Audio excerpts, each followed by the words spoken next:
have been discussing this for some time, and there was some media probably back around when you're saying 2015, 2016. There was some free press articles about the question of whether the ambulances were too busy, and we had a big debate about it at the time, in part because I wasn't completely convinced on the data, and in part because I was worried about the financial expense. We have not brought this forward for action before. There was some public discussion about it, but this is the first time. As a result, really we agreed to this with the firefighters union in the most recent collective bargaining round, that we would come to the voters and ask if the voters wanted to support this. So okay, this is the first time it's coming forward. Sorry to cut you off. Could you explain to us how much revenue each ambulance would generate and the potential revenue generated by the new ambulance? In additional, how many calls right now are going unanswered in terms of answered by a supporting community around us? Your answer, the data collection system now is current, I hope, so we're actually voting on something that we have structured hard data on. Yeah, and great questions, Patrick. And so what would the time, which I think is the most important thing, what's the current time if somebody in the New North End gives a call? How long does it take for the ambulance to respond? And what's the projected time savings with a new ambulance there? I'm going to let instead of risking getting anything wrong, let the chief speak to these questions. We generate 1.6 million, about 1.5, 1.6 million in revenue from your ambulance transports. We suspect additional ambulance will generate an additional 300,000. We give away about between 4 and 450, or we can't handle would be a better answer, a better statement. About 4 to 450 ambulance calls a year that another service has to come in. And if we have a goal, some national standard of trying to arrive within 8 minutes from the time of call with an ambulance, if it's not one of our ambulances that are dispatched, we cannot meet that goal. Is that? We Perfect. have time for one more question, and Barry had her hand up. I just, and as a follow-up to Kevin's question, will the city prepare a detailed sort of itemized, because I had that question as well, and I noticed it in the memo that you sent out about this issue, so I think, could there be an itemized? So the city has prepared a bunch of sort of frequently asked question information. At least I know we were working on it earlier in the week. I think I saw it posted on the city website. Not yet. The city website, if it doesn't already, will have a bunch of kind of public education information about this ballot item as well as the other two municipal ballot items. If I'm understanding your question, Perry, we did in that memo list. Basically, I reported out on this exercise we went through with department heads about looking for areas to reduce costs to limit the size of the public safety tax. And we were somewhat successful at that. Councilor Pine's on the Board of Finance with us. When we began these discussions, we were looking at a larger tax increase than we ended up with. Part of that is we went through a process with department heads and found about $150,000 in savings that didn't require any kind of service cuts. I do think if this fails and we need to make hundreds of thousands of dollars of cuts out of the budget, there will be no way to do that without some service cuts in some areas. We did list the types of kind of discretionary programs that would be under consideration. We haven't and won't, unless it fails, sort of make the decisions on exactly where the cuts would have to come from. It would take a bunch more work and analysis to figure out exactly where we would land. Right now, what we're focused on is putting forward the best information we can about this and the explanation for it. If we have to respond to a public vote, we will.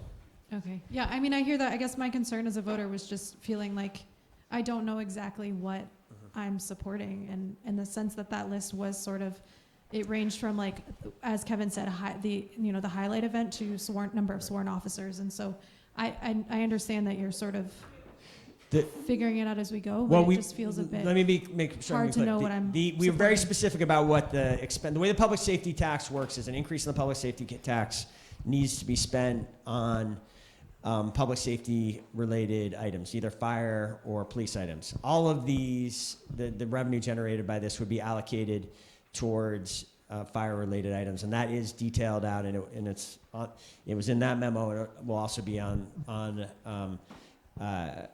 this FAQ document if it isn't already up there. That does allocating, again, these are all relatively recent or new in the case of the ambulance fire expenses, but they, the ones that are not new, it does free up some capacity for the rest of the budget. The fact that they are on the fire department side. We have not gone through the exercise of, if it fails, exactly what would have to be cut out of the general fund budget. So that we list again the type of things that would be under consideration, but we don't have we haven't created essentially an alternate budget, which is the process that we'd have to do. Okay, thank you very much. We have to move on. Great. Let's give a round of applause, please. Next, we have Liz Curry and Jeannie Waltz, our current school board commissioners, to talk about the school budget.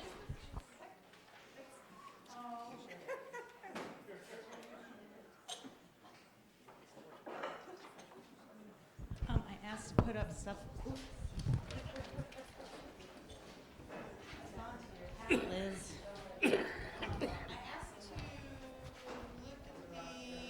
Sorry, look at the superintendent search one pager first. What are we doing here? What is this? You're kidding me. Okay, sorry. We are on the verge of meeting new candidates for a superintendent. Two other commissioners have spearheaded the entire effort. It's been fantastic. They've just recruited, out of 30 people interested, 11 people to a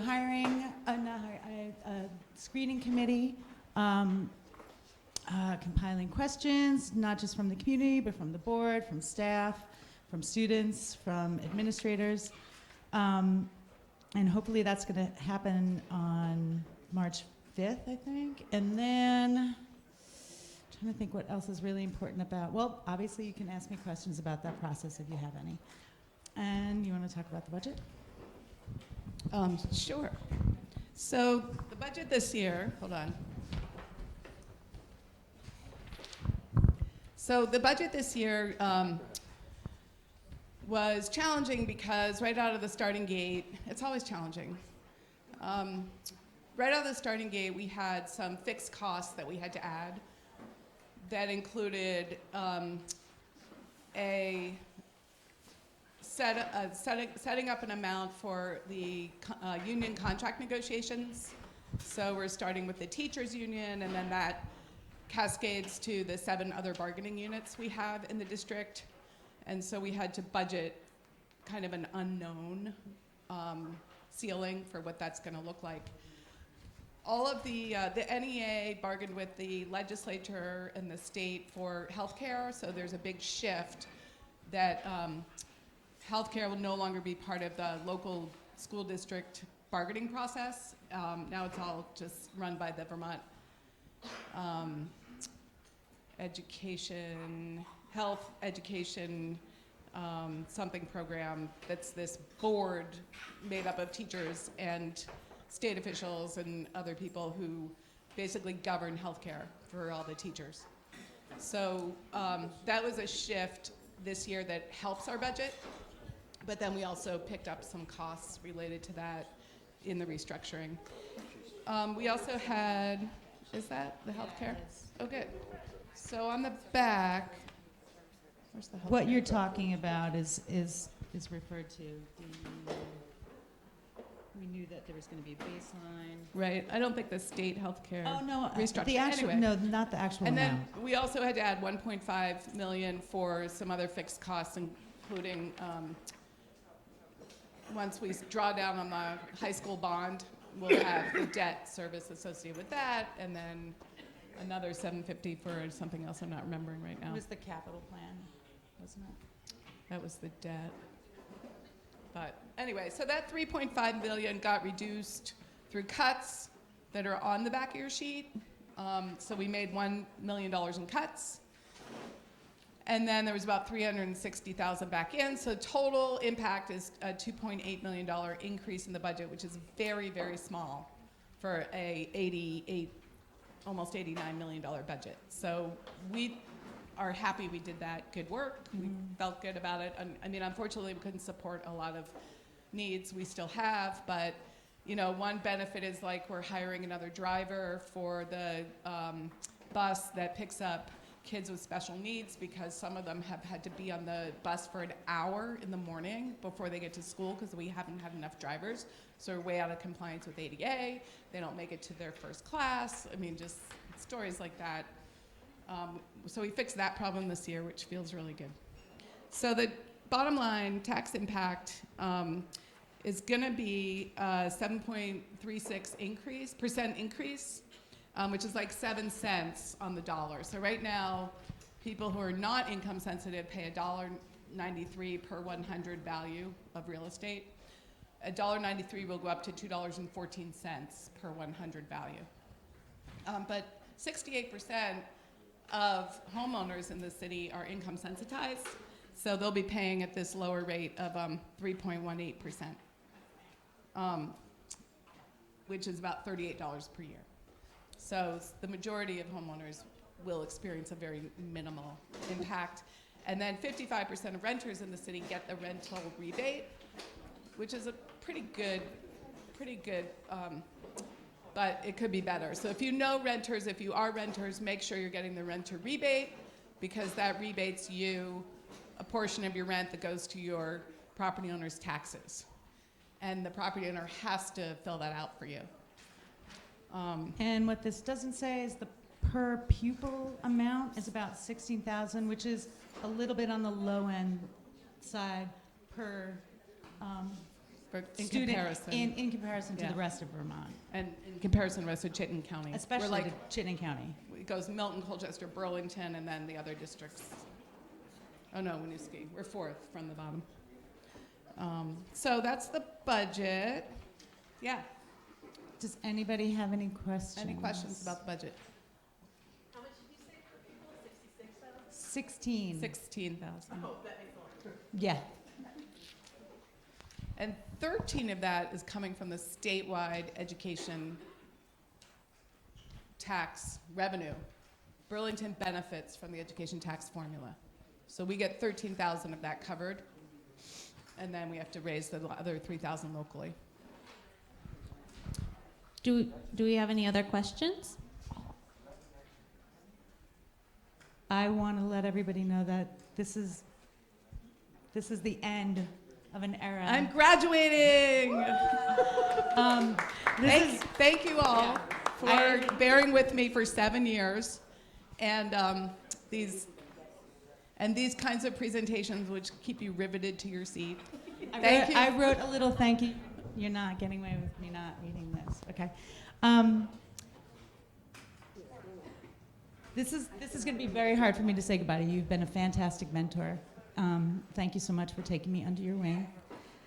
You're very smart, Liz, and it's amazing to work with you, or it has been. Notice I'm not using the past tense. I don't know if people have realized how influential Liz has been in leading the district to financial stability. When she joined the board, there was a $5 million debt, and if one thing we're doing well at the board is doing well with budgeting and financial stability for sure, but mostly Liz has been steadfast with her policies, everything equity. Before she came to the board, she was on the first diversity and equity task force that made many of the decisions to have an equity report card to address the achievement gap and made recommendations to make that happen. So being on the board, she then became the committee co-chair for the Diversity, Equity, and Inclusion Committee, which I have been sitting in on, and I can tell you she has pushed for pretty much anything that will eliminate bias, including financial, everything. It's really hard to put into words just how influential you have been, but making recommendations for closing the achievement gap and I'm sorry, Liz, what is it? Basically, you've been ahead of your time. And I think sometimes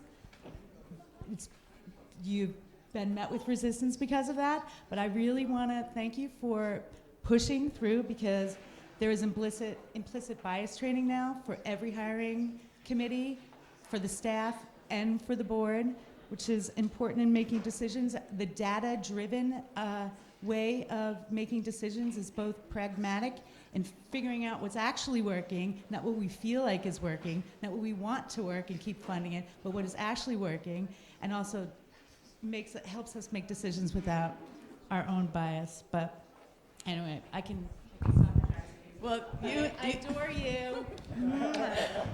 I couldn't have been happier. I couldn't have been happier when Jean agreed to run for the school board, because Jean organized the whole thing tonight. I didn't do anything, which means you totally have this, and you don't need me anymore. And you have like one of the most amazing rocking school board members in Jean, so it's been great to be able to pass this on. Thank you so much to Jeannie and Liz. Next, we are going to have our Inspector of Election candidates come up to the stage and give a little bit about themselves. And Tony and I will be reading the school board commissioner bios because they are not able to make it tonight. So if I could have Charlie join us on the stage, and Barbara Halsup and Andrew Champagne, if you're in the house, if you could please join us on the stage. And please welcome them to the stage.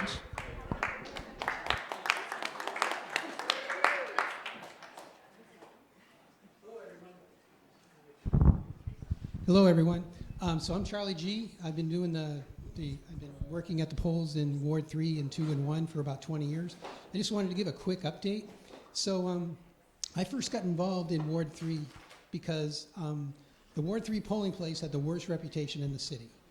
And the way I say that is because I read in the Burlington Free Press back in like 2002 that the city clerk said, oh yeah, we'll probably have an early night for this town meeting day, and most of the votes will be in by 9 o'clock, but hopefully Ward 3 will be in by midnight. Okay, that really upset me when I heard that. The second reason I got involved is because traditionally Ward 3 had the lowest vote totals in the city, with the exception of Ward 1. Okay, so that was out of 7 wards, they always finished 6th.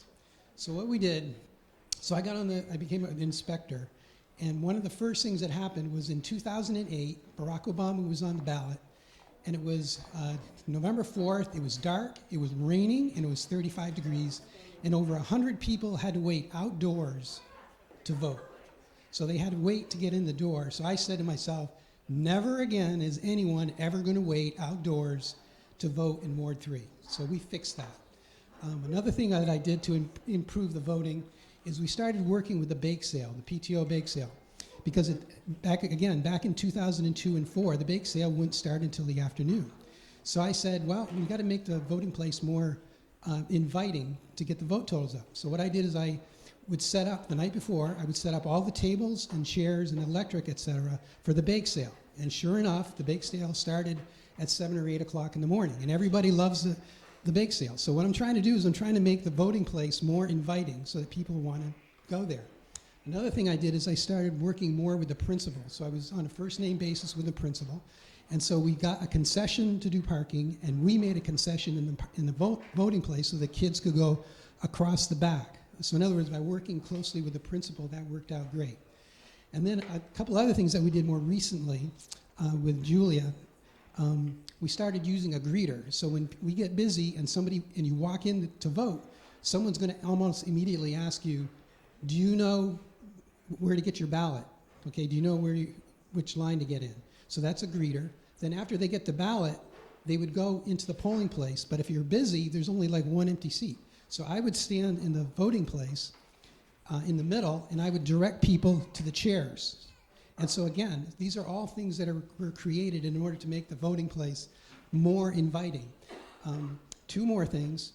So we made staff changes. So when I became ward clerk, what I did is I went totally against the practices of all the other wards, and I had a morning shift for the assistants, like the people who check you in. So we had a morning shift, an afternoon shift, and an evening shift. And what happened over time is that everybody suddenly wanted to work there because they weren't getting burned out. They didn't have to be there 10 or 20 hours. And it also helped because now if somebody doesn't show up at noon, you can ask the people from the morning, can you stay later or come in early? And so we have this huge list of people. So today, we don't have to search for people to work at the Ward 3 polling place, as Julia can tell you. All the other wards are frantically trying to find people, but Ward 3 has all the people they need, okay? Another thing we do is we train everyone that steps foot in the polling place. We make sure they get trained in every aspect of the polling place, which is very complicated, and everything needs to be done. So all these things are designed to make it nicer to work there and nicer to vote there. As a result, Ward 3 now has jumped up, so we always finish either 4th or 5th in the ward in total votes. And that's a ward with the highest level of non-citizens and a very high percentage of students. And yet, we've climbed up to, we've never actually finished 3rd in total votes, but we've come darn close a few times, okay? So I'll finish by saying that you're so lucky in Ward 3 because you basically have the equivalent of 4 ward clerks. You've got 4 people with the equivalent knowledge of a ward clerk in Burlington. You got Julia DePietro, you got myself, you got Kid Andrews, and you actually have the actual ward clerk is Sarah Jellin. So we have 4 highly experienced people running the wards, and that's why we get our vote totals in to City Hall first. We don't get them in at midnight, we get them in first. So Ward 3, we're very lucky, we're very fortunate to have a great staff. Barbara wants to join that staff as an inspector. So she's been working with us for about a year. She's very good, she's very popular, she's good with the customers, she's good with the voters, and she's good with the staff. So I'm running against her, and but she's gonna win because she's running as a progressive and I'm running as an independent, so she's gonna win, okay? Because straight party vote, that's how it works, but that's okay, okay? So here's Barbara.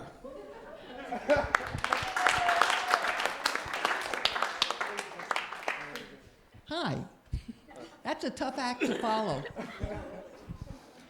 I've lived in Ward 3 for most of the time since I moved back to Burlington in 2011.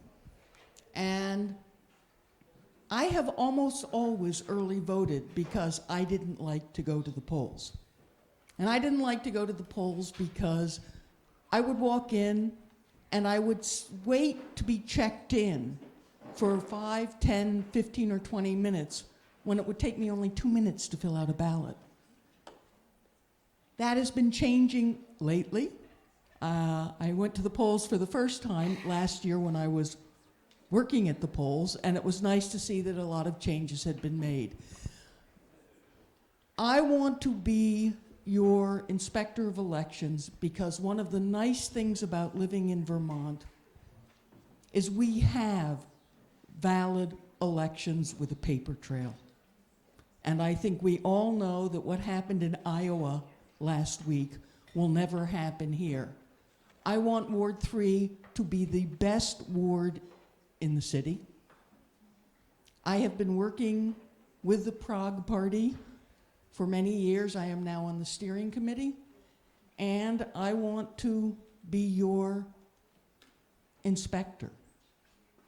I want to be a person who ensures that Vermont stays #1 in safety and protection of the ballot. Thank you.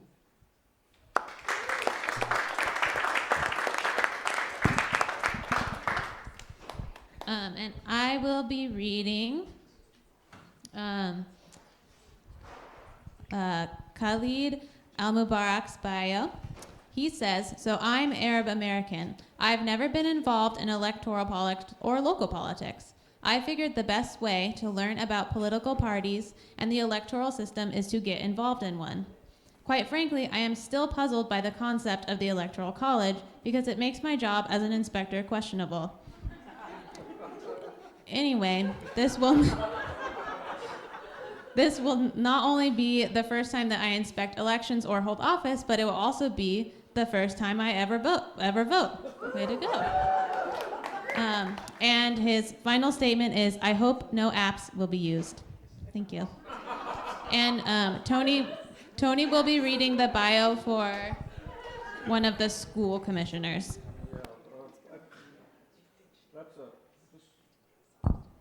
That's a hard, tough act to follow. First, Stephen Carey could not be here tonight. He's the incumbent in Ward 2, and as I understand, it's not opposed. And we did receive a note from Polly,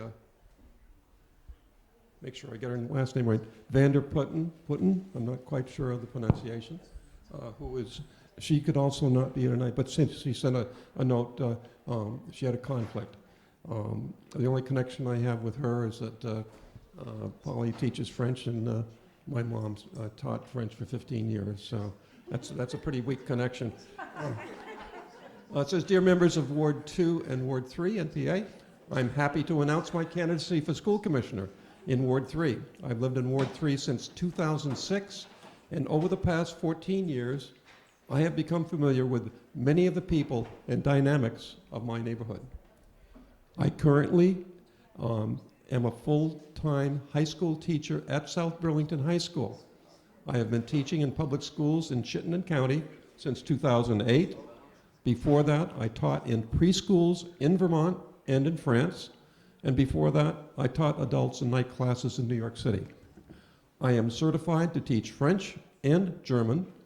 After 11 years of just teaching French, I recently started just teaching German. And I'm fully embracing my cultural identity shift. I'm also a cellist. I play with the Champlain Philharmonic Orchestra, which I was not aware of, which does mostly traditional classical repertoire, and with Ensemble V, which sounds exciting, does less, Ensemble V, which does deconstructed, purely improvisational music. I have played with several area bands, including the Magic City, brackets Sun Ra cover band, and the original Hadestown Orchestra. I am pretty passionate about the arts in general. If elected to the board, I will bring my inside knowledge and experience of how public schools in Chittenden County work. I am very familiar with the many programs and acronyms one hears these days. And with the experience of students, teachers, and parents in light of the various changes that have happened in recent years, namely proficiency-based grading, personalized learning plans, and flexible pathways. I see firsthand the effectiveness of programs and curricula funded in schools where I have worked and where there are gaps in programs offered, and I am interested in exploring ways with the Burlington Board to optimize how Burlington schools are funded.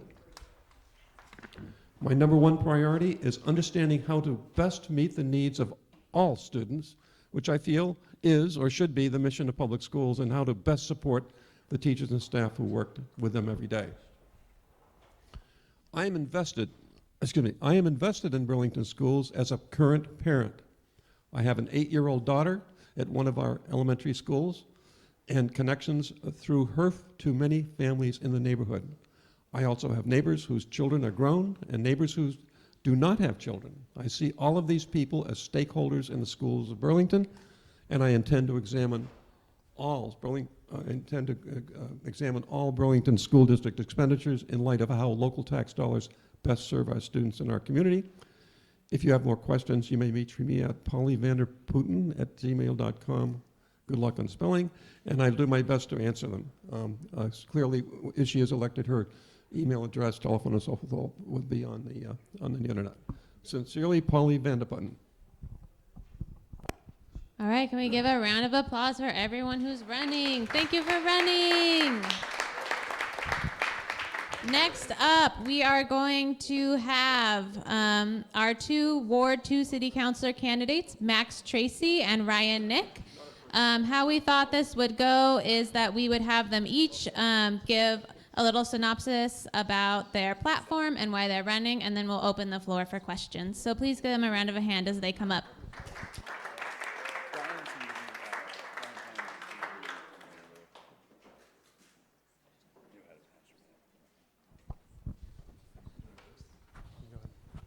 Hi, everyone. I'm Ryan Nick. I'm running for Ward 2 City Councilor with the Democratic Party. I was born 28 years ago up at Fletcher Allen and was raised in Chittenden County. I left briefly for college, and I've lived in the old North End, ever since I came back. I'm really passionate about this community. I really love Burlington. It's one of the many reasons I chose to live here after college. But I worry that may not be the case for much longer. Housing costs are really weighing on, myself and a lot of people, a lot of my friends and a lot of my community members. So I'm hoping that we can work to bring those down and work to make sure that people who want to live here can stay here. With that, I think Burlington needs to become a leader on climate change policy. I bike to work every day, and the bike home today was a little bit more adventurous than I probably would have cared for. And so I think we really need to work on making robust bike infrastructure for Burlington. I don't know. I really care about this community, and I hope you earn your vote. Thank you.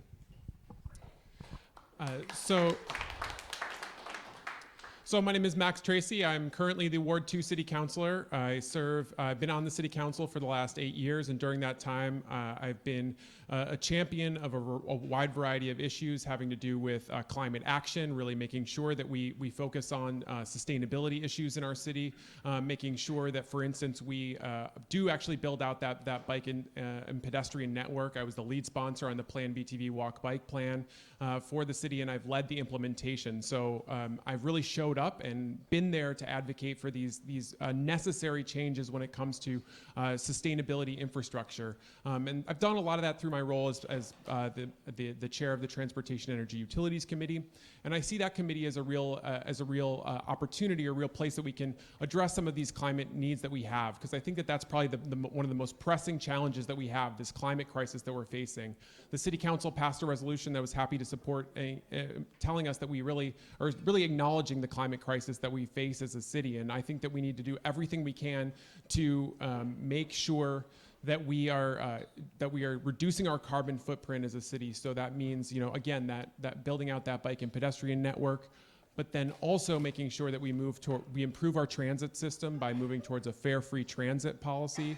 I think that it's positive that we're seeing progress on that at the state level, but I think we need to continue to move on that. I think we need to do more to weatherize apartment units and require that landlords weatherize apartment units, not only as a carbon reduction tool, but also just as a comfort thing for folks paying their bills and an affordability thing in the community. I think we also need to pursue bigger items like the district energy system that we've long contemplated. I've been someone who's been a proponent of moving that forward. If you don't know, we can actually capture the waste heat from the McNeil plant and create a system that would actually provide for heating and cooling as a result of that. So I think that we need to think big when it comes to addressing the climate crisis and not sort of shy away from really taking big action when we talk about climate crisis. I feel the same way when it comes to crucial issues like affordable housing. I think that the city has done a lot of different things to address the housing crisis, whether it's things like dealing with things like the updating inclusionary zoning or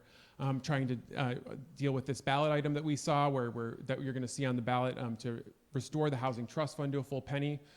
But I don't feel like that's enough. I don't think that what we're doing is enough. I think that what I hear time and time again from folks is that we're just not doing enough. So I think we need to go further. I think everything needs to be on the table when it comes to this to consideration of housing policy in the city and making sure that we're continuing to look for ways to really go beyond what we currently do in terms of affordability and affordable housing policy in this city.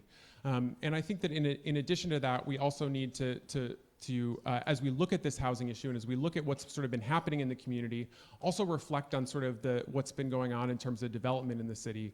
One of the biggest issues that I've heard from folks is a real frustration around the mall and the lack of progress on the mall. As someone who didn't support that mall project because of my questions around the economic viability, the affordability, and the scale of that project, it's incredibly disappointing to hear and to see that what was sold to us as needing to be 14 stories to be viable was not viable precisely because of the 14 stories of that mall. So, but let me just say, I don't think that I told you so is enough in this situation. It's just not enough. And I think that what we've seen is a developer who's come to us and not given us updates or told us false things. Like, for instance, if we decoupled the need to show full financing before they could pour a foundation, that they'd be able to move forward. Well, that didn't happen. We're coming up on 2 years of this project sitting there. So I think that we need to continue to hold this developer accountable. And I think that we need to continue to look very carefully at development, as well as any further development requests where they're asking for zoning changes in order to move forward, making sure that we balance those against community, making sure that we create opportunities for community input. So in the context of the mall, they presented a new design. That means to me actually getting real feedback and seeing that feedback incorporated in that project. But then also when we're making these deals, really making sure that we're going through the economics of the deals and making sure that we're not missing something. But then also making sure that we're going through these deals and making sure that we are getting enough community benefit for it, because I think that we need to make sure that development benefits all people, not just the wealthiest people in our community. So that's sort of the lens or the focus that I want to bring to the City Council, and the thing that I've been doing on the City Council since I was first elected several years ago. So I look forward to continuing to serve you. It's been an absolute joy. I love coming to the NPA every month and having dinner with all of you. That's the real joy of this work, is getting to know and work with the people in the Old North End, and I hope to continue to do so.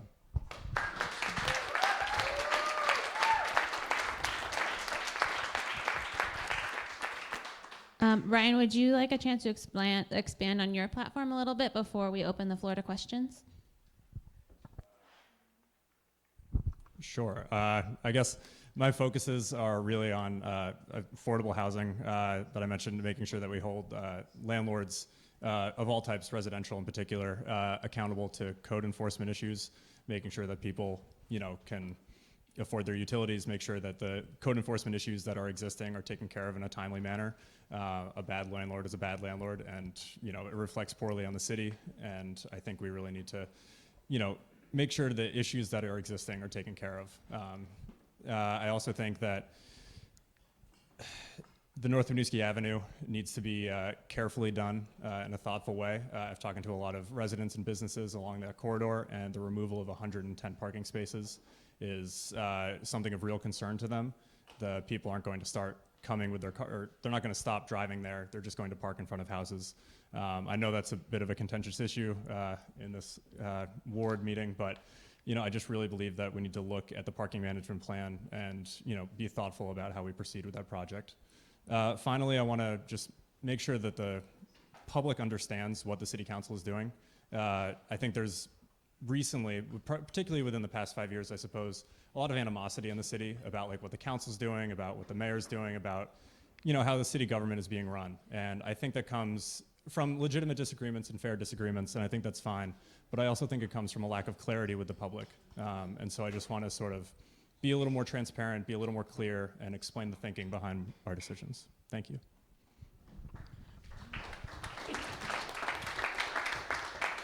All right, thank you very much. Are there any questions? I see 1, 2 so far. 3. 1, 2, 3.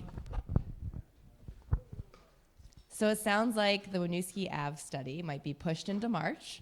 So if either of you were elected, how would you vote on the Winooski Ave plan, and why, I guess?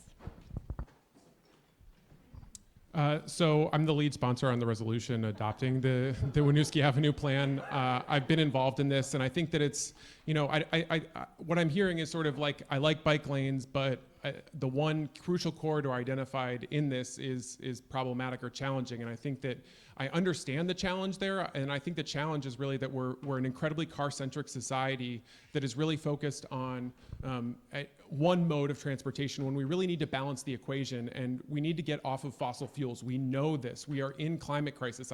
It's really frustrating to me that we continue to acknowledge that we are in climate crisis, but then we're not taking meaningful steps to actually get there. We need to transform our society. We are in crisis. We need to take this seriously, and it's not going to be easy.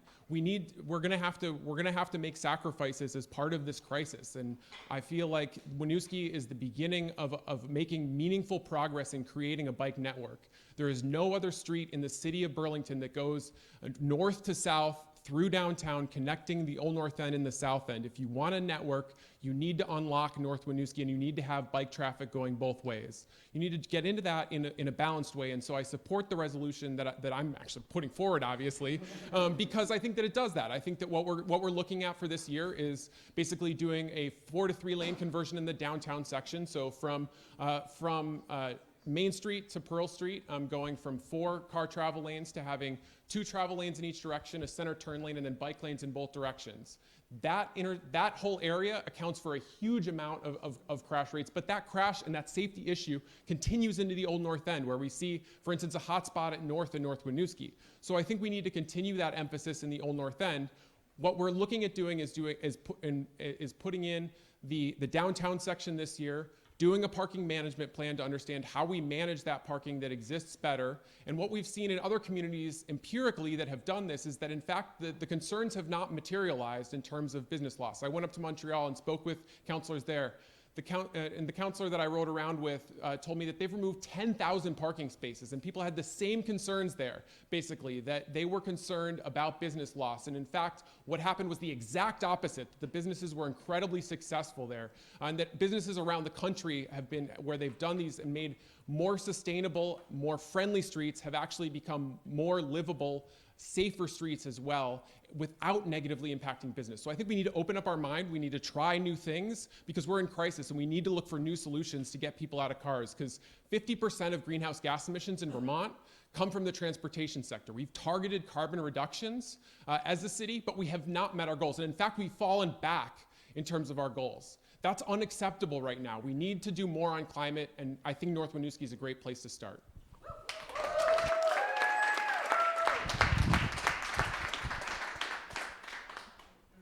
So if elected, I'll be brought onto the council in April, so I don't think I'll actually get a chance to vote on it with the council. I'd still like to know your story. No, absolutely. Just to be clear, I didn't want to mislead you. I think I completely agree with all of the climate issues, and I'm a big supporter of being a national leader on climate policy. I just worry that we don't have the density of Montreal. We don't have the density of Amsterdam. We don't have enough people living right there within biking distance. Like the people who drove tonight to dinner at Drifters are like, they're going to be less bikers. They're going to be less walkers. We don't have the density required to support these businesses, in my opinion. Maybe people will be inspired to bike in mid-February with a nice bike lane, but I would hesitate to rock the boat too much with all the new development we've seen right along the North Winooski Avenue corridor. It's not the Church Street of Burlington, and nor should it be. But I just think that's the only aspect of the project that I really have a large disagreement with. I think the part between Pearl Street and Main Street is very dangerous and needs to be redone. So I'm all on board with that. I worry about the removal of parking spaces. And again, to reiterate, the cars aren't going to stop coming. They're just going to park in front of the houses. Even if the plan gave a parking management assessment to let you know, you're still not okay with the parking? Oh, I suppose if the parking management plan came back and was like, yeah, it's great, like it's fine, and there are parking spaces that we could fit in, then absolutely. I think it needs to be taken with caution. So I suppose I'm not opposed to it if the parking management plan comes back good. So one correction that I would just offer is that the person who drives to Drifters would probably be okay, because the parking actually is maintained on both sides of the street between actually North Street and Decatur. So I think that it's important that we're actually reflecting on and representing actually what's in the plan. And I think that what we're seeing actually is that instead of doing two-way traffic as was originally contemplated on that section, we're going to be able to get in a bike lane in both directions in between Decatur, so right by the food shelf, down to North Street. And then there will be remain parking on both sides for that particular section. So just want to be clear about that aspect of the project. Ryan, since Max had a second, do you want to respond? No, my apologies. I was using Drifters as an example. My mistake. Hi, guys. Hi, I'm Brian. Many of you probably recognize me. And I've spoken with you both about this issue before, but I think it's important that you answer to the people. So it's sort of a three-part question. You both keep using the word affordable, and that is like the trendiest word of the year in terms of state policy. Everyone wants things to be affordable, but what does that mean to you? How do you define affordability, especially when it's regard to housing? And the second question connected to that is, what policy mechanisms would you fight for to make things affordable? Because I haven't heard that yet. And then the third thing, would you consider rent control as one of those policy mechanisms? Ryan, you can speak first since Max went first last time. Thank you. Remind me if I forget any of the three. Affordable housing, the word affordable, it does mean a lot of different things to a lot of different people. I'm actually working on an affordable housing project in Bristol right now. And it's not affordable by any quote unquote definition, but we're trying to make it accessible to the people who live and work in Bristol. But it's hard to do with the market rates of construction. The project, we're not trying to make a quick buck off of it. We're trying to sell it to the people who live and work in these manufacturing and workforce jobs. And it's difficult to do. We're going after a couple grants for it right now. And it's a really hard, round peg in a square hole kind of problem. That being said, I think the definition of affordable housing is 80% of area median income, which even for Burlington, you're earning quite a bit of money, and it backs you into a rent that's around $1,000 a month, which by any standard definition is not exactly affordable. It may meet the federal definition of it, but I think we need to look at, segueing into the policy answer, we need to look at making sure that the housing nonprofits have access to the grants and the funds that they need, and also that they have access or can build the properties, can build the housing projects that they would like to build, and to make sure that that process is streamlined for them. And I would also argue for making sure that the permitting process is a little bit clearer to small-time developers. I think that large-time developers can afford people to navigate the permitting process and the DRB process. But these sort of the one-off small-time people who own maybe a handful of properties, like 5 units, we should make it not easier necessarily, but the process needs to be clearer for them, just to simplify their understanding of it, because they often don't have the resources to follow the complex housing development process. And then rent control. I think rent control would be an interesting policy as a full tool set of affordable housing policies. Right now, I'm not in particular favor of it as an isolated policy, just because I think it would stagnate the housing developments and the rehabilitation of older units. So I guess I take a broader definition, or sort of a broader look at sort of affordability, and think about it across a variety of different sectors. So I think about it in the context of transportation and how we get around. I think we need to do more to make transportation more affordable, and so I think that I'm in favor of continuing to explore and push for a fair free transit system. Kansas City, Missouri just rolled out one. We'll see how that goes for them, but I think that helping people to get around more affordably using the bus system would be very meaningful. I also think that we need to make it possible for people, and as a part of that, to make it more possible for people to get around not using or not relying on cars. And so I see sort of the rollout of and the continued expansion of the bike network and making that safer and more attractive as a way to try and expand that level of affordability. I also see weatherization as an important aspect of that. So not only as part of a climate initiative, but I also see weatherization of units as a meaningful way. I hear from lots of folks that they spend a lot of money on sort of their heating bills at this time of year, and I think that we really need to put more pressure on landlords to seal up leaky buildings, because there are so many buildings in this city that are just really, really drafty and really old and need a lot of work, and I think that we need to actually require that of landlords on that front. Now, on the housing front, like I said before, I don't feel like we've done a number of things that have, I think, helped perhaps prevented the crisis from getting worse, but I don't think that it's gotten better. It's gotten better for enough people in our city. And so on the affordability thing, I do think that we actually need to have, like I said, have everything on the table. And by that, I do mean that we should consider rent control, rent stabilization policies. I don't know, there are a variety of different ways of doing it, but I think what we've seen happen in Vermont in general is that wages have not kept up with housing costs, and I think that's a big piece of it. And unfortunately, and you're a state rep, I hope that the veto override of the minimum wage goes through, but it's unclear as to whether that's going to go through. So absent meaningful action around getting rising wages, I think we need to do something to prevent to prevent these rents from going up so speculatively. And so I think that may be a policy tool that we can use. I know that Oregon, for instance, adopted universal rent control as a way to deal with, or to really put a cap on the speculation that they were seeing in a variety of markets. And I think that that's an important thing for us to consider. So I think it would take a lot of organizing, because we know that people, that this would come with strong resistance from those with vested interests in it. And I think that what we need to do is really listen to tenants and understand their needs, and really put forward those needs, not only in terms of affordability, but then also making sure that we're strengthening renters' rights, because I think that that's also a big part of really feeling safe and feeling comfortable in your community. So I see both of them as sort of being part and parcel to one another.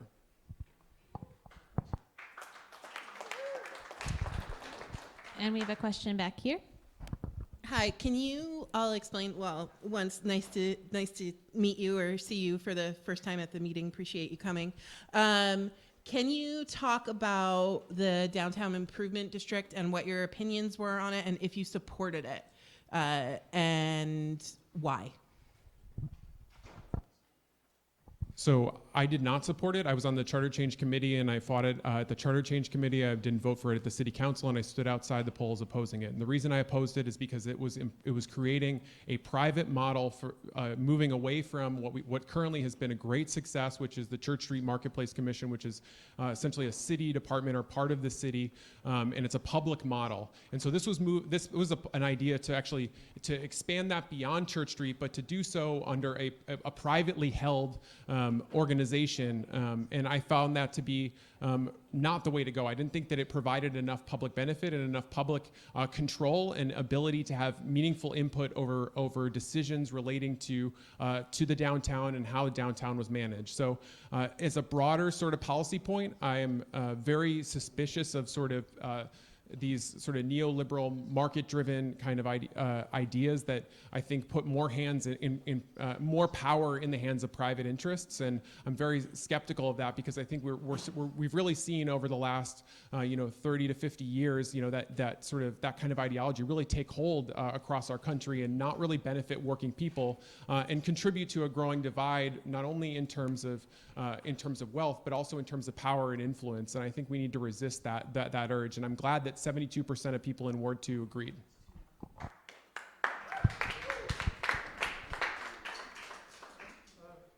So I was actually standing outside the polls that day as well. On the other side of the issue, I supported the Downtown Improvement District because I thought that it was taking the success of Church Street and expanding it into the entire downtown core.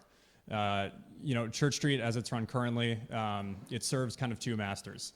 It serves the city and has to answer to the city, and it also has to answer to the tenants on the street and the commercial people who pay the fees for the Church Street Commission. I think what it was going to do, the intent of it and the purpose of it, as I understood it, was to take the niceties of Church Street, the flowers, the lights, and expand them down to the waterfront and up to South Winooski. And so I supported that because I think the businesses on College and Bank and Main and Cherry can suffer sometimes as people just sort of look around the corner and then won't bother walking down there. And so if it felt like a more cohesive downtown, people might explore more and feel more comfortable on the side streets. I didn't think there wasn't going to be a private security force. There weren't going to be gates put up on College Street.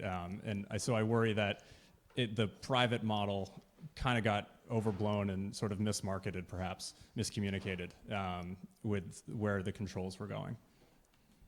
I'd like you just to say, be careful of your language when you say two masters. My sincere apologies. Thank you. Okay, we have a question in the back. Hey, Ryan. I just want I know that you work for real estate. Is that what you're Yes. doing? So I'm wondering what your vision is for development of the Old North End. It's a great question. I think it's development in scale and character with the neighborhood.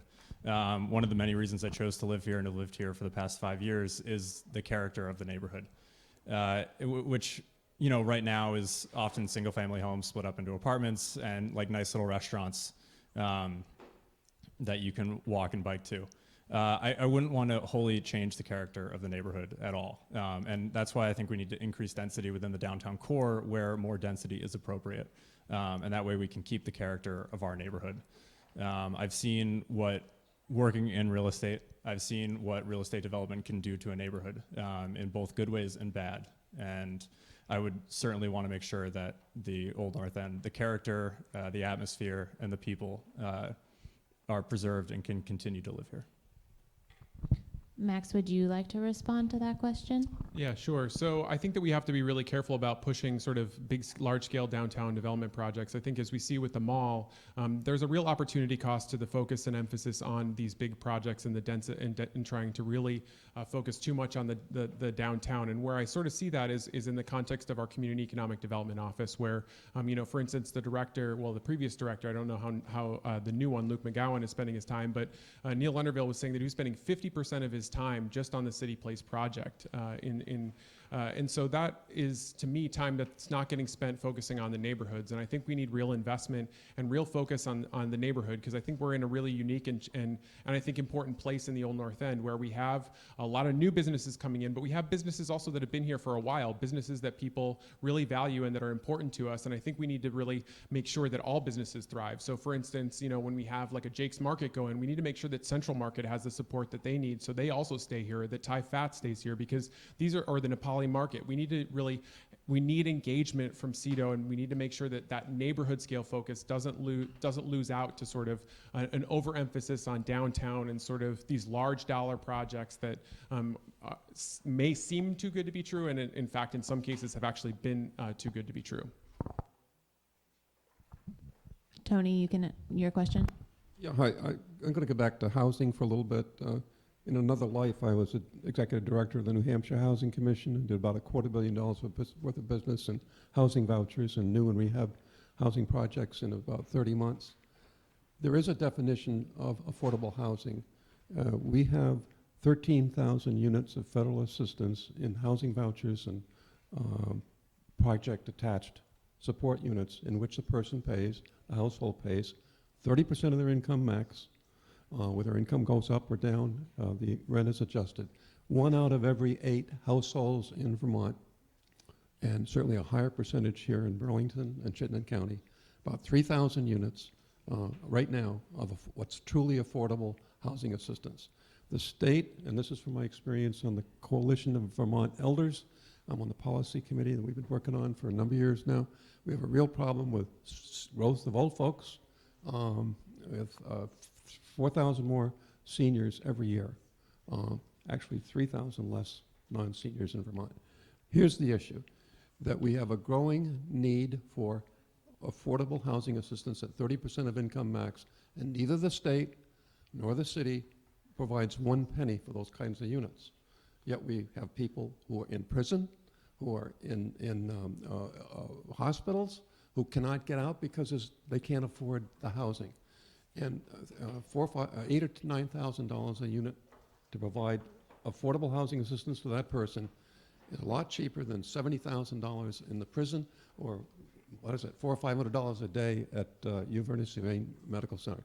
There needs to be at least a start, a handful of $40,000 or $50,000 or $100,000 here in Burlington and in the State House, recognizing that the state and the city have to take a role in dealing with the 2,000 people, for example, that are on the waiting list for Burlington Housing Authority and Cathedral. Otherwise, you're just spinning the wheels. The affordable units up at Cambrian Rise, as you know, are $1,000 a month. That's what the so-called affordables are in these projects, or in the Redstone projects here on North Winooski. That's not affordable to the low and moderate income seniors or workers here in the city. It's not a pretty picture. I don't know the solution, but like with climate change, something's got to be done. Or you can make all the old people move out of town. Tony, what is your question? Do you support some affordable housing units at 30% of income max if you're in city council to look into that and get us at least a tiny way along that road?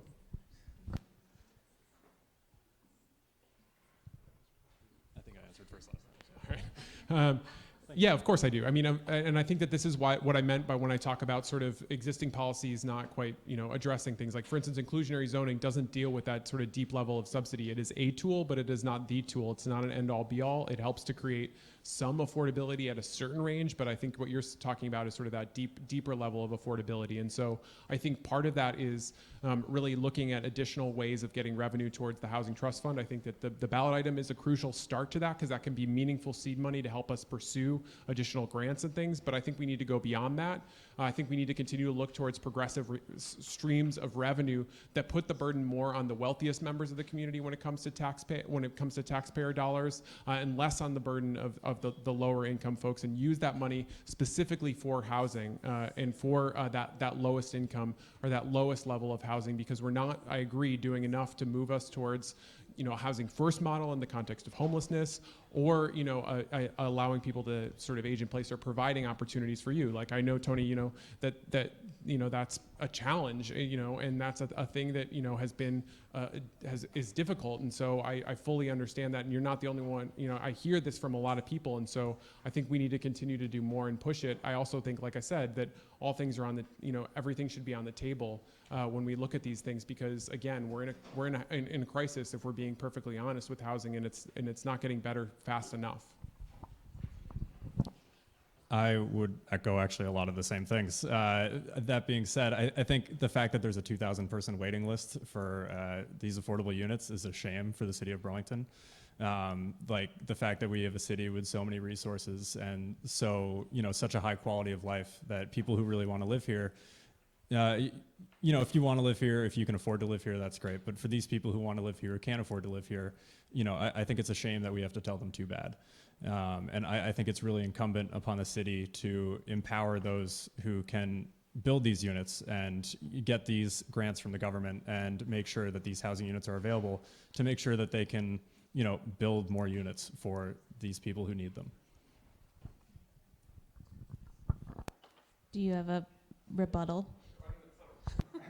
It's not a rebuttal per se, but I just have something else to add, is that I think that, what we've seen, or that a lot of this is really, that the sort of supply side theory that we've sort of seen coming out of the administration, that if you just build more housing, that's going to solve the problem. And I don't think that just building more housing is particularly going to solve the problem. And I don't think that specifically policies geared towards removing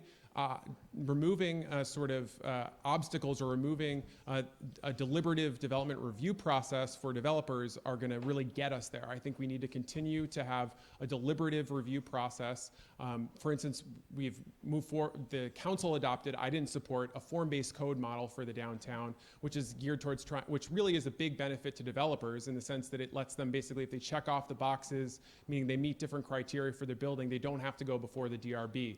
I think that type of a model is really unfortunate, because it doesn't give us the community a chance to weigh in. And also, I don't think that policies like that have gone far enough, for instance, in requiring that those buildings be as environmentally friendly, or as efficient as they can possibly be, or sustainable as they can possibly be. So I don't think that we need to continue. I think that we really need to challenge sort of this supply side thinking as being the only means, or being the means to addressing the housing crisis, and really take a greater role in trying to regulate some of the ways that we see the market really taking advantage of tenants in this city.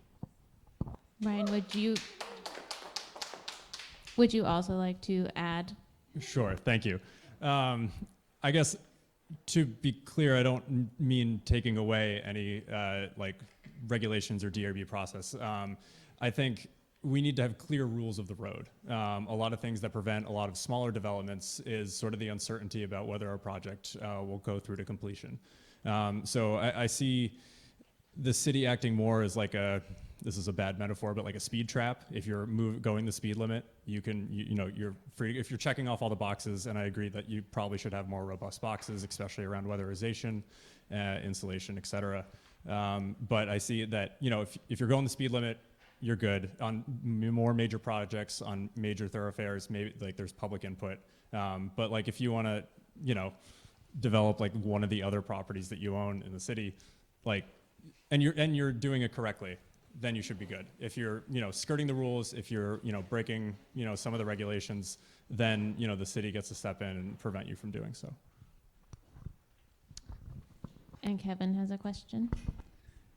All right. So I hope this one isn't too far off the reservation, but a lot of what we've talked about tonight has at least been related to really kind of two things: the balance of public and private power, either locally or nationally, whatever scale you want to look at it, and in a couple of cases, PPPs, public-private partnerships.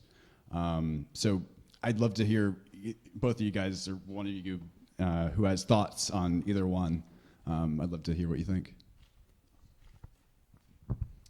I think that could be a useful tool where appropriate.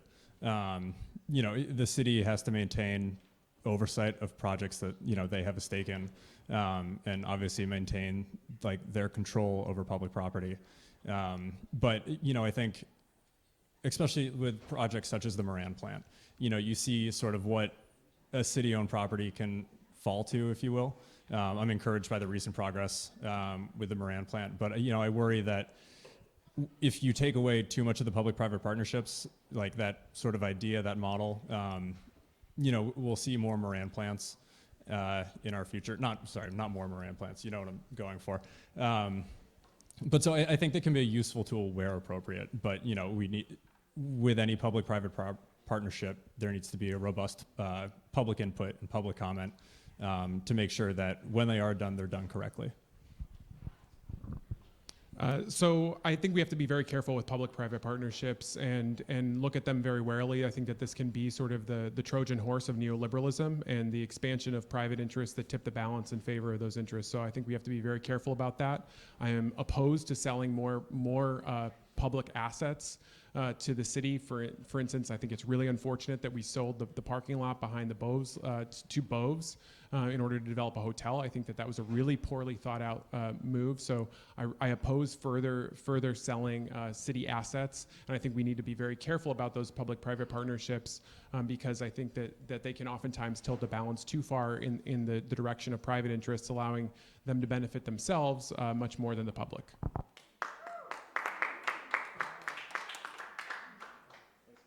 Patrick has a question. So I'd love to see a motel downtown plowed over for affordable housing personally. Great place for a blighted property to go to a positive direction. Welcome, Ryan. I haven't seen you here before. Welcome. I hope you keep coming back either way. If you're the new city councilor, we'll see you all the time. If you're not, keep coming back. So as a new face, can you tell us what you've done for Ward 2? What projects you've been involved in, boards you've sat on, just in general neighborhoodliness, if you can? That's a really great question. This is, to be honest, my first sort of foray into the public service and the public sphere. I've been a longtime resident. I really love the neighborhood, care about the neighborhood, but it was a good call. This is my first sort of step out behind the curtain. So fair point. That being said, to reiterate, love the community, very passionate about it, and just really want to see things move in a way that make Burlington more accessible for all residents. You look at a 7 Days article from 5-10 years ago, and it's housing prices, that are some of the main issues facing Burlingtonians. And so I just feel that, while the city has changed a lot and there's been some progress made, it's not enough.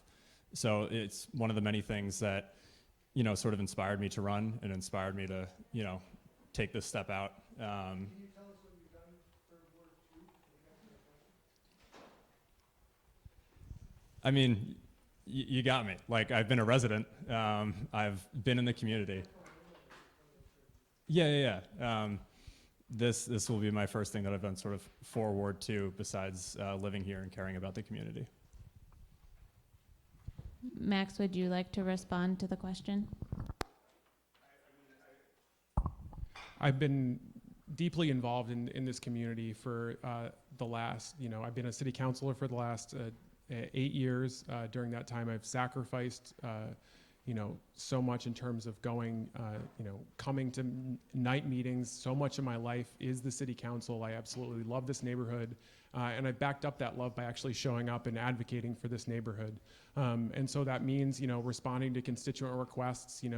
Like last weekend, people were getting at me about, plowing issues and towing issues and things that they were dealing with because of the storm. And I was, on call all the time. That's how being a city councilor is. That's what I bring to the role, is not only the experience of having been a city councilor, knowing how to advocate, but also having shown up as a result of having been, involved and really demonstrating my love for the neighborhood by actually, participating in the neighborhood. I've come to probably over 100 NPA meetings. I volunteer at the Ramble every summer, which is one of the absolute joys of this neighborhood.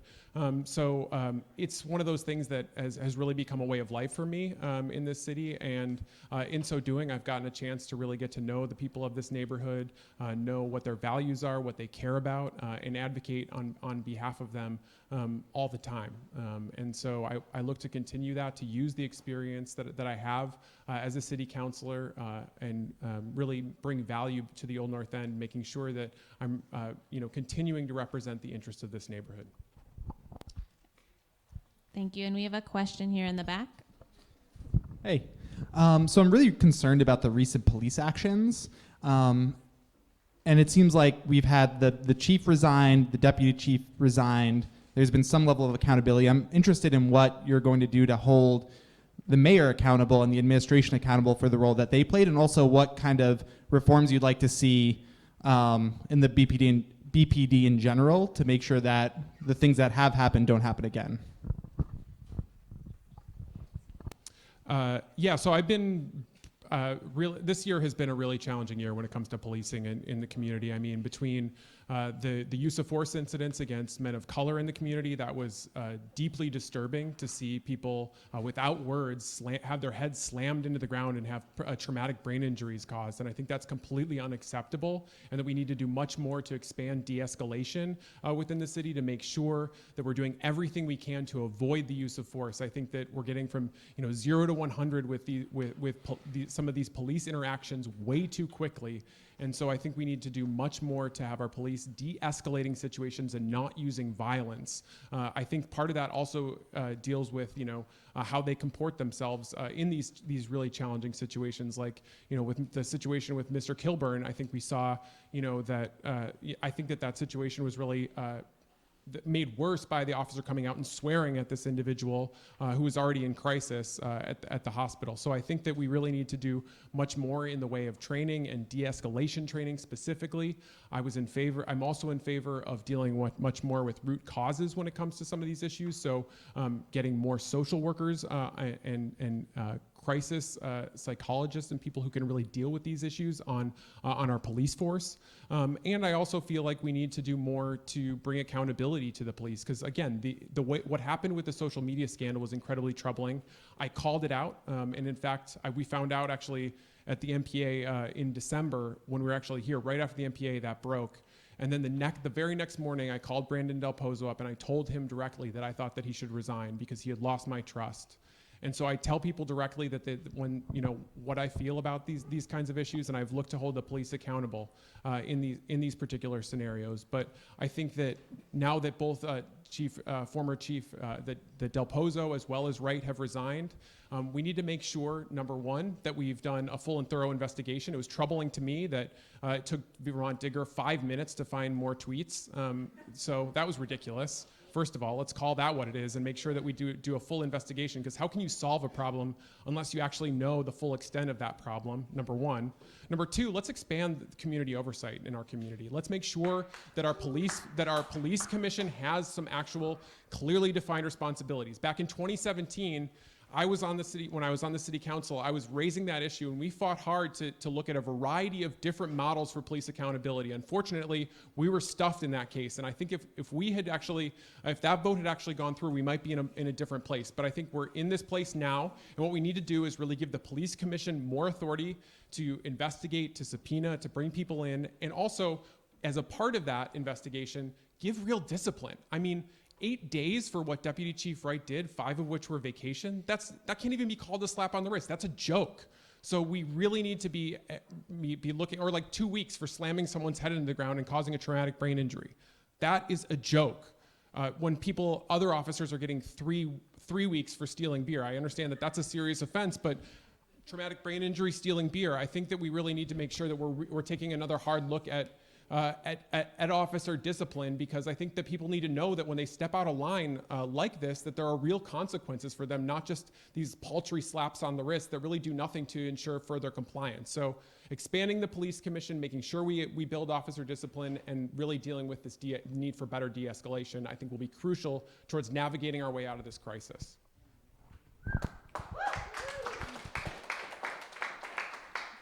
I think Max made a lot of really good points there. I would echo many of them. I guess I would start out by saying that we need to restore trust between the community and the police department. Clearly, it's been severed in a couple of different ways, including use of force and their social media use.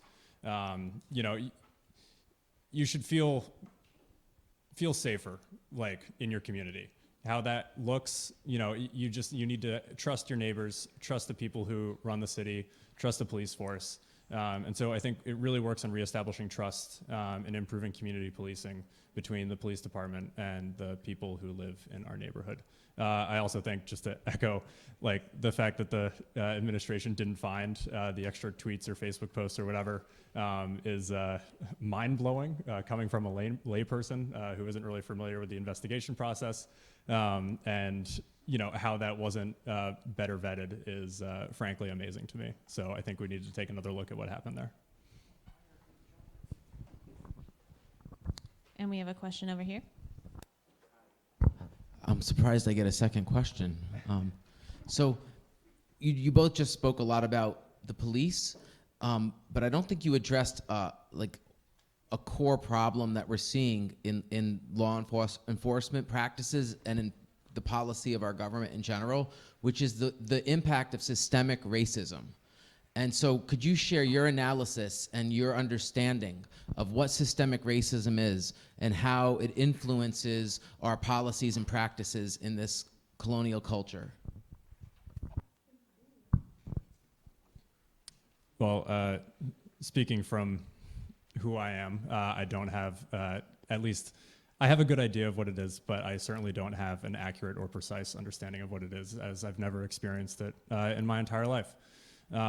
So, recognizing that position of privilege, I understand it as, I get to start at the starting line and a person of color doesn't. They get to start behind the starting line. Whether that's in the police force, in, socioeconomics, a whole host of other categories. So with the strong caveat that I don't feel necessarily super qualified to speak on this, and would much rather have a person of color, explain it better to me and explain their struggles with it. I just see it as making sure that everyone is treated fairly and everyone gets to start at the starting line. I think, and whatever that policy looks like, if there is evidence of systemic racism in this day and age in 2020, that's abhorrent, and we need to take a look at it. So I look at systemic racism sort of by definition as sort of officially sanctioned or policies that lead to different outcomes for people of color as compared to white folks. And so I think when we look at, for instance, in the issue of policing, we see disparate traffic stops for folks of color. We also see disparate use of force used against folks of color. And so I think that dismantling these systems requires, again, additional accountability and additional community oversight. But it's important that within that oversight, we look at actually who's doing the oversight and elevating those voices within the community. And so I was part of an effort to bring far more men of color onto the police commission and support that. And that's something actually that Deputy Chief Wright challenged. So I think we see how deep in one of her tweets where she said, how is this representative of our community? And I found that tweet specifically to be probably the most abhorrent of the things that she put out, because I think that really represents sort of the structural racism that we're up against, specifically on the issue of policing. And what we really need to do is confront that by continuing to elevate those voices and listen to those voices. I think that it's also important to when we see issues of structural racism, like the use of force incidents, actually listen to folks who are bringing remedies to those concerns forward. So for instance, I collaborated with Councilors Freeman and Hansen on a resolution taking the demands from Black Lives Matter and translating and bringing those into resolution form and bringing those before the City Council to deal with some of the harms that we were seeing.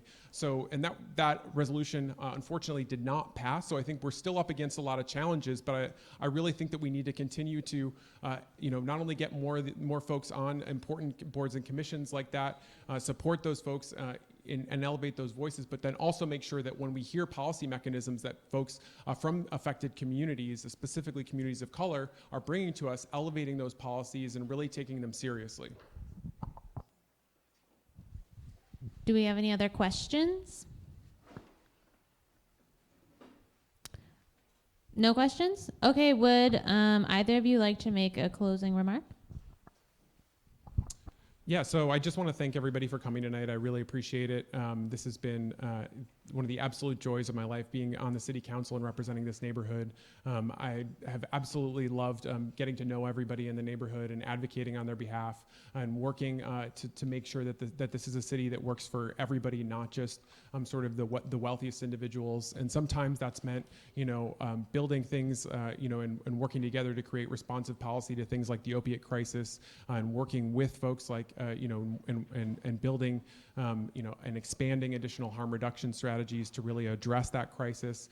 Sometimes it's meant working with folks to build a more sustainable transportation system. But other times it's also meant standing up and opposing things that, I don't think represent our neighborhood or represent our community, like the Downtown Improvement District, like the mall project, opposing the F-35s, standing up against Burlington Telecom getting sold to Shores. These are things that I think, I feel confident that I've stood with this neighborhood and adequately represented the feelings of this neighborhood at the City Council over the last 8 years, and I look forward to continuing to do that and advocating for these sort of bigger policy items, but then also keeping my eye on and continuing to be responsive to the sort of day-to-day things like windblown trash and crafting and making sure that we have ordinances that address issues that affect neighborhood quality of life. So I think it's a balance of sort of dealing with collaboration, but also being willing to stand up and oppose things when necessary, and then also not allowing those bigger items that can really suck a lot of attention to detract from making sure that we really deliver on just basic neighborhood quality of life issues here in the Old North End. So that's a balance that I'm familiar with striking because of the experience that I have on the City Council, and something that I will look to continue should I be reelected.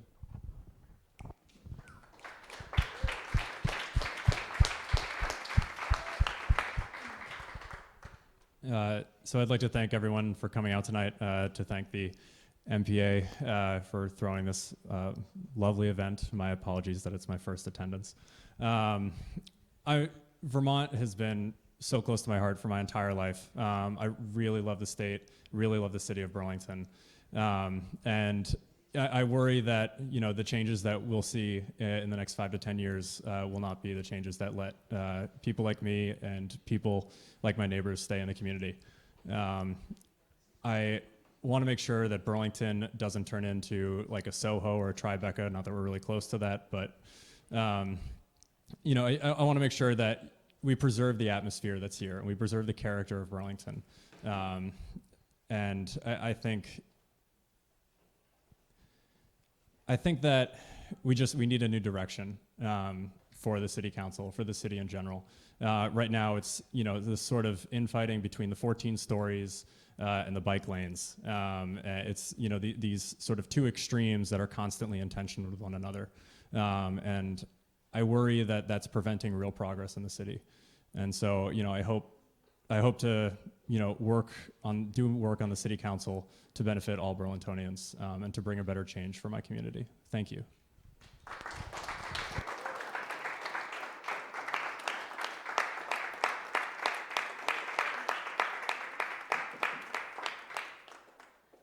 Thank you so much to Ryan and Max for answering all of our questions. Next up, we have Brian Pine, who is the current Ward 3 City Councilor, and he is also up for re-election. And he will also be answering any questions you might have about the Housing Trust Fund that is on the ballot. Thanks a lot. I'll be quick. There's one person in this race that I know of. Unless somebody else shows up on election day, I think the outcome is fairly certain. But I don't think it's fair to just step up and not do anything. So I'm still engaging with my constituents wherever I can, although I'm not knocking on every door like I did 2 years ago. So I will probably keep it to just a few points of things or issues or maybe just values that I'd like to sort of put out there as I approach the role of city councilor through the lens through which I view the role of city council. We are your representatives. We are charged with having to balance the needs of multiple issues and interests and priorities at the same time. We are usually full-time workers and parents, and we have other roles in life. We do this as a volunteer activity. We get a little bit of a stipend. I think it comes out to about, I think we figured out it was $11 an hour. If you take up all the meetings you attend and you do the math, it's about 11 bucks an hour. So it's slightly higher than minimum wage, but it's not a livable wage. But we don't do it for the money. We do it, and I do it, because this community has been my home for 38 years, and it is a community that has incredible people, has incredible assets. We have the most amazing, beautiful natural environment around us. We have a community of people who I like to refer to as sort of a conspiracy of goodwill, and I really mean that in the deepest way. That I think people care deeply about Burlington. They care about each other. They care about making this a welcoming, inclusive place. I view the role of, as your city councilor, for those of you in Ward 3, the role is to ensure that all of our decisions are made in a way that balances needs and interests as much as we possibly can to make it the most inclusive and welcoming place. And I'm not going to give a definition of affordable, as was asked earlier, because that's not really what we're doing here. We're trying to ensure that this is a community where no one is left behind. When we talk about making progress and moving Burlington forward, it's only meaningful to me that we move forward by leaving no one behind. And so I think we always need to keep that in mind. That's really what I want to say. I don't think I'm going to go through the long list of issues because I think it's getting late, and I would be happy to talk or answer any questions. Any questions? One in the back? Or the side, I guess. Hey, I had a question. I thought I heard that accessory dwelling units were going to be on the ballot to vote as a ballot item to vote on. Is that correct? No. No. Okay. Never was the plan. But I can tell you about where it's at. Yeah, my specific question is how if they were to be encouraged, how would we balance that with our stormwater management goals? Sure. Accessory dwelling units are also referred to as in-law apartments, or places have called them granny flats. You can turn part of your existing house without expanding your footprint. You can turn a part of your house into an accessory dwelling unit. You can take the shed that's already in your backyard, or a garage, or a carriage house. All of those things are accessory dwelling units. When you turn a small amount of space into a living unit that someone can live in without having to go into the main house to meet their other needs, like the kitchen and the bathroom and all that. So it's literally a self-contained, usually a much smaller dwelling unit on the same property. There is a maximum lot coverage, and many of us in the Old North End who own a home are already at or exceeding maximum lot coverage. So that's a great question.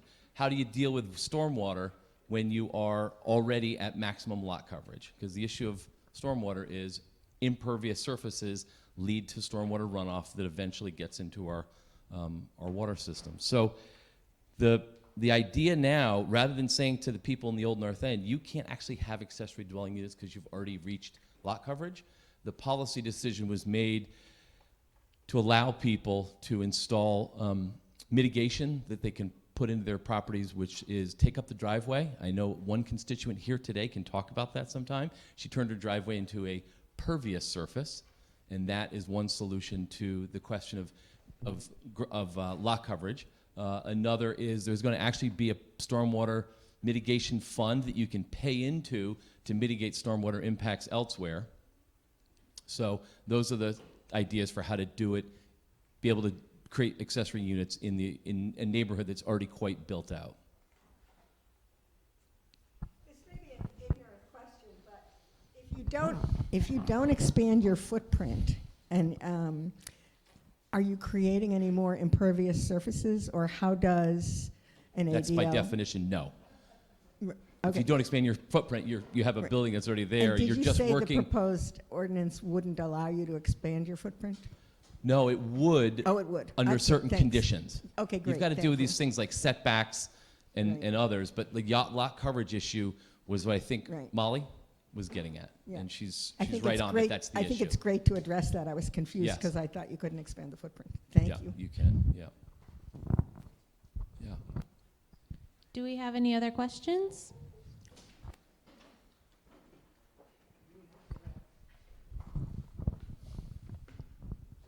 This right? Okay. Hi, Brian. Hey, I heard you comment today about taking some of the funds from the sale of BT and reinvesting them into the company that's now the parent company for BT. Why not take some of those funds or take those funds and reinvest them in a building like Memorial, which is a community asset? We have an amazing building here, which might have, found the wrecking ball, but look what's happened.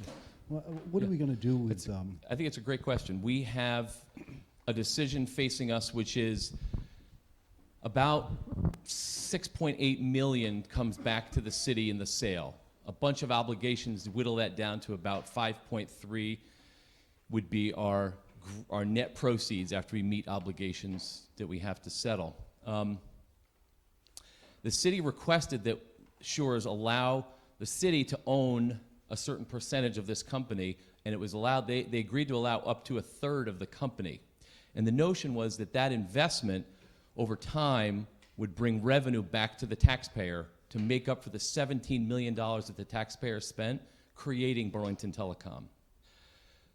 I believe that we ought to find every possible alternative to the property tax, because when I go door to door, this year it's the issue I hear most about, are people saying, I love this city, I don't think I'm going to be able to stay here, and my kids are definitely not going to be able to own a home here.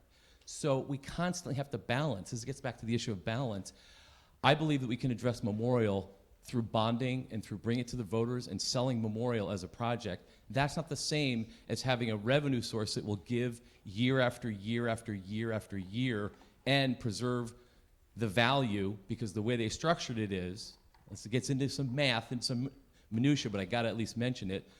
Shores said that we will agree that we will buy back your shares at our earnings times 6%, or sorry, times 6, because that's a valuation method for companies. Take the earnings per year, multiply by 6, and that's a value for the company. So if we have $2 million, 2.3 million is what the mayor is proposing. If we put that into Shores, and it earns and it grows at the rate that it's been growing as a company, we're going to be getting about $380,000 a year in revenue to the taxpayer, to the city, annually. That's just with 2.3. If we invested double that, we're getting double the return.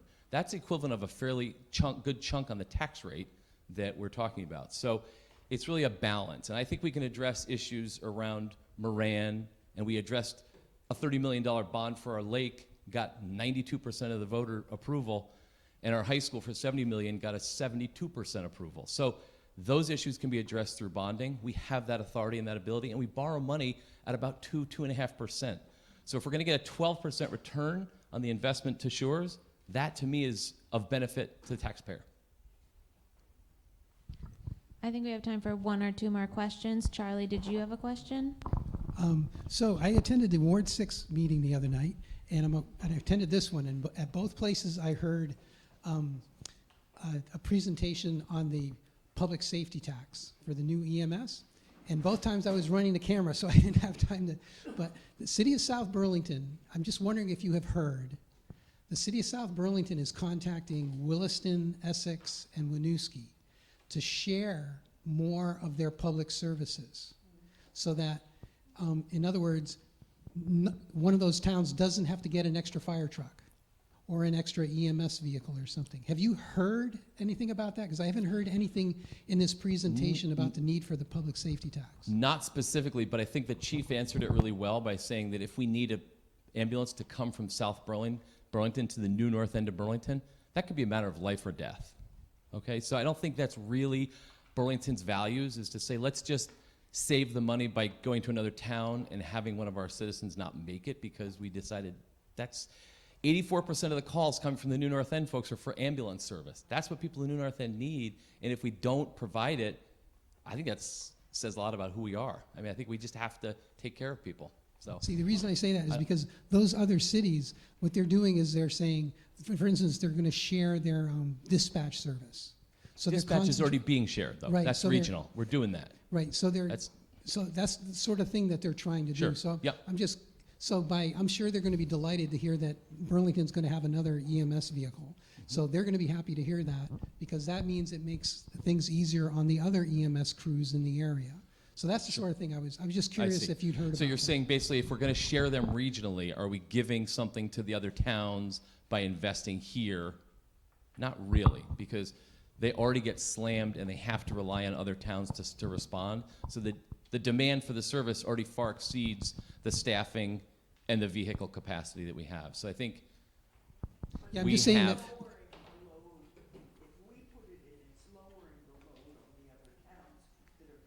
That's true, but if we're already calling those towns for hundreds and hundreds of thousands of dollars of ambulance service, yes, the proof is it's been proven to me that we need it because of that. If it were, yeah. Are you saying it's a side benefit of doing that? I think. Is that what you're It's saying? just a side. It's just an extra benefit of doing Okay. it. So, got it. Thank you. So That the was cities in helpful. the area are trying to cooperate helpful. more. So in other words, maybe Essex doesn't have to get an extra sidewalk plow or something. So they're talking more and more about working together as a region. So thank you. Thank you. Yeah, we have regional dispatch too, which is huge. Can I? Janet, you need the microphone? I'm not supposed to bring it to you, though. Can I ask a question about that as well? Some people feel concerned that the money for the public safety tax is going to go towards like hiring more police officers, for example. Like there's questions about, we understand buying the ambulance and staffing it, but in the question on the ballot, there seems to be language about like the rest of the funds, if not spent, going to mysterious places. And I wonder if you had any thoughts about that. I think it's quite clear that to staff the ambulance, we need 9 new firefighters/EMTs, and so every firefighter is an EMT in Burlington, and every EMT is a firefighter. They're cross-trained. They're all going to be there. They're all going to be staffing this equipment. You need people. The firefighter union has pointed out that in other cities, having 2 firefighters on a vehicle is not allowed because it's not enough to do everything you need to do. So they've been pushing us through their union negotiations to increase the number of firefighters so that we can save lives.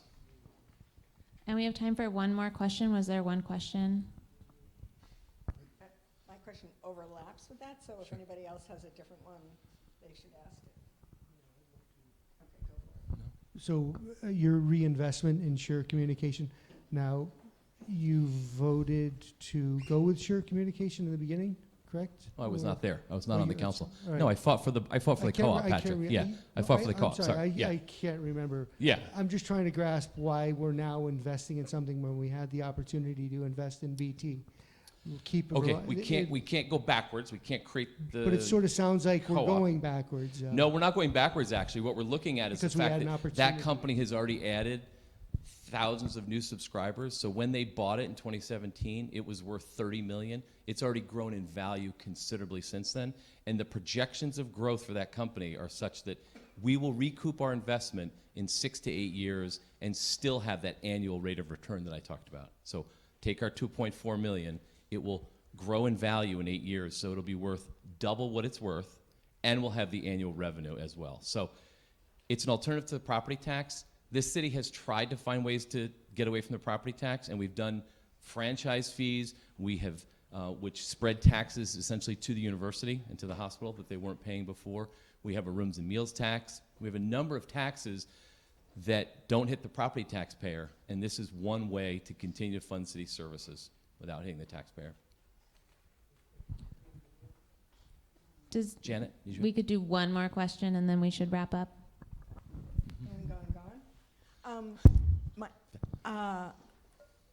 I don't know enough about this, so that's why I'm asking the question, but I'm going to ask the question ignorantly, maybe.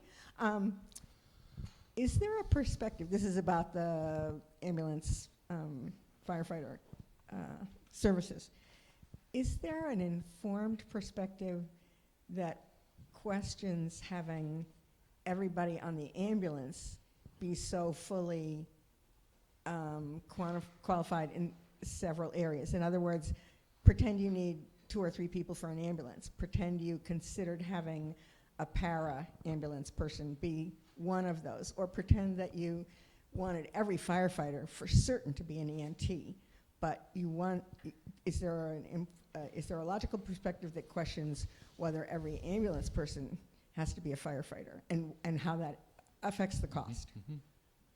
I think it's a great question that there are times when you just have to admit you don't know. And this is one of those times. I actually don't know the answer, but I tend to trust these people who go out and save lives. That's one thing I know, but I don't know the answer. When politicians say they don't know, they go up in my estimation so rapidly. Even though you're not in my ward, Janet, thanks. No. All right. Thank you, Brian. Has everyone who is here and wants to be part of the raffle, have you put your name in this box to be considered? I'm going to do some thank yous. So if you would like your name to be in the box, there are pens and paper in the back, and you can do so now. Thank you to everybody who came and spoke tonight. Thank you to the audience who stayed so late and listened to all these wonderful people talk to us. It looks like we do have a few people going back there to write their names in. So I would like to do a plug for the NPA steering committee. We are looking for new members. If you are interested, you can talk to me, you can email me, you can email any of the current steering committee members. If you go to wards, if you just Google Ward 2 and 3, NPA, our website will come up. All of our emails are on there. We also have a big group email that will automatically send all of us an email, and one of us will get back to you. So if you're interested, please feel free. I'll be here for a couple minutes. Feel free to talk to me about it or send us an email.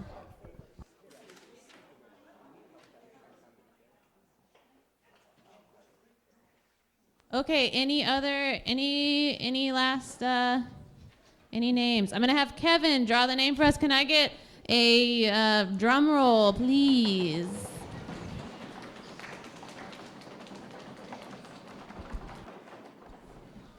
Alyssa Faber. Congratulations, Alyssa.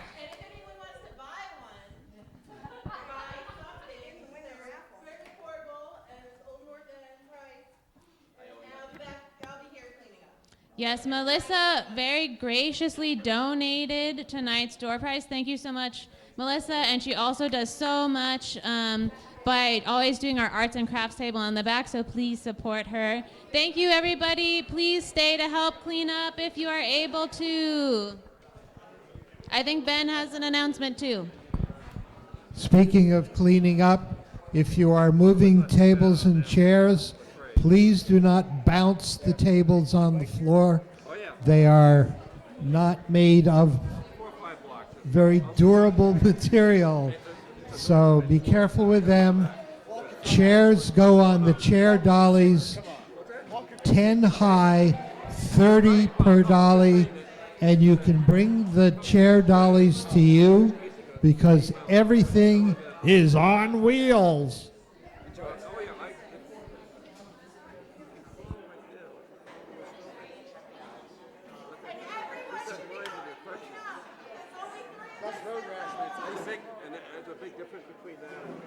What she said. Table dolly is underneath the white cloth in the front.